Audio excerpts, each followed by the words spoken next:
Hello friends and welcome back to my channel. We are talking more about ear stretching again today, the topic that I can never run out of things to talk about. And this was actually inspired by a comment on my personal Instagram, cicatrizing. I've been reminiscing a lot lately and posting a lot of older pictures of like my modification work and some of my piercings. I just kind of want to have like one collected place to have some of these memories and reminisce about this stuff.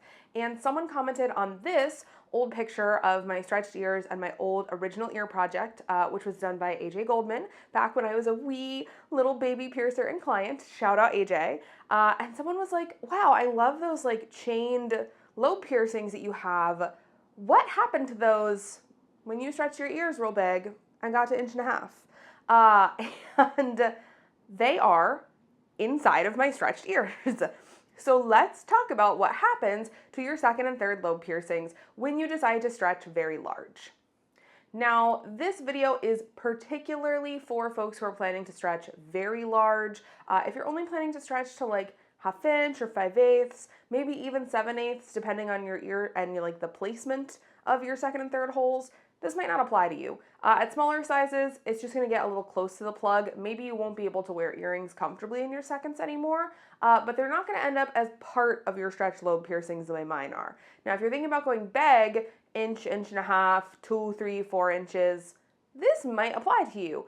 So basically, when we are stretching our ears, especially when we're stretching them very large, we are using all of the tissue of our earlobes and slowly over time stretching it down and stretching it out to create the channel for our stretched lobes for us to wear plugs and weights and things like that in. And yes, over time that tissue does kind of like loosen up and stretch out and grow a little bit, but we also start to kind of move up the ear and start using all of the other tissue of our lobe all the way up until our cartilage starts. If we're going really big, we need to use all of that tissue to support these piercings and to create these big channels.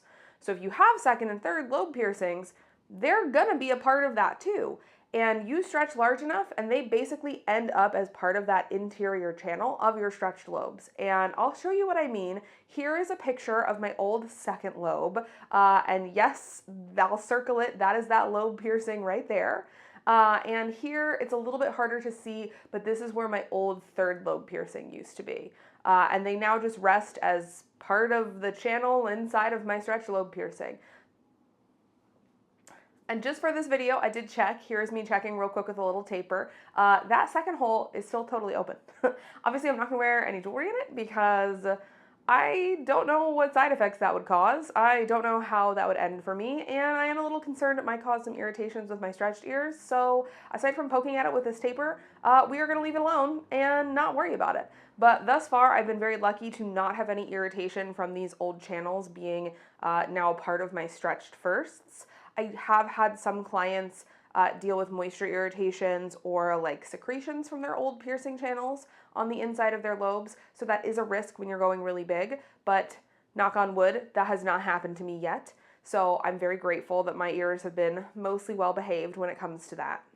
But I just thought this was really cool, and I realized something that I don't really see people talking about, because I knew when I would be stretching my ears large, I would have to give up on my seconds and thirds. Like I knew logically that they wouldn't make it through the stretching process with me, but I don't think I ever really considered that they would end up inside of my first lobes until it happened. So the more you know, you know? And now I'm making this video so that anyone else thinking of stretching very large at home can also know exactly what to expect and what they're signing up for with that. Hope this helps. Thank you so much for the great question and inspiring yet another very fun ear stretching video. And thank you all for hanging out with me today for this little quick one. I can't wait to sit down and chat with y'all again soon, and have a great rest of your day. Bye.